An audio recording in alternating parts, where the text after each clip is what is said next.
అందరికీ నమస్కారం.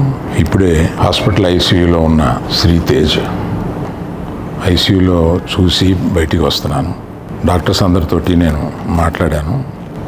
అబ్బాయి రోజు రోజుకి రికవర్ అవుతున్నారు. లాస్ట్ 14 డేస్లోనూ పర్టికులర్ లాస్ట్ 10 డేస్లో రికవరీ కనపడుతుంది. బట్ చాలా టైం పట్టొచ్చు అని కూడా చెప్పారు. ఇలాగా ఆ అబ్బాయి కోలుకోవడానికి ఏమైనా చేయడానికి మేము సిద్ధంగా ఉన్నాము. అది కాకుండా ప్రభుత్వం కూడా వచ్చి మేము దీన్ని తీసుకుంటాము, ఈ అబ్బాయిని సంపూర్ణ ఆరోగ్యంతో చూడడానికి ప్రభుత్వం కూడా ముందు రావడం చాలా అభినందనీయం.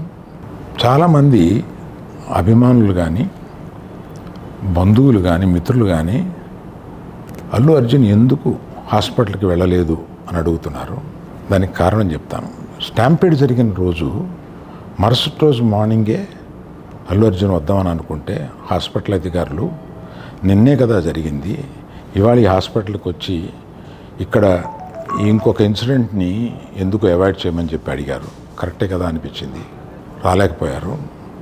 ఆ రోజునే కేసు పడింది. ఆ కేసులో పడిన తర్వాత మన legal team headed by Niranjan గారు strongly advised Bunny should not go to the hospital at all or meet the parents ఇట్లా అని చెప్పి గట్టిగా చెప్పారు. ఆ తర్వాత మేము రావడానికి అనేక నిబంధనలు, మళ్ళీ నేను ప్రభుత్వాన్ని పర్మిషన్ అడిగాను. నేనన్నా కనీసం వెళ్ళి చూస్తే బాగుంటుంది అని. ఎందుకంటే ఓ రోజు బన్నీ బాధపడుతూ నేను చూడలేకపోయాను, నువ్వన్నా వెళ్ళి చూసిరా డాడీ అని అడిగాడు. నేను ప్రభుత్వాన్ని అడిగితే వారు పర్మిషన్ ఇచ్చారు.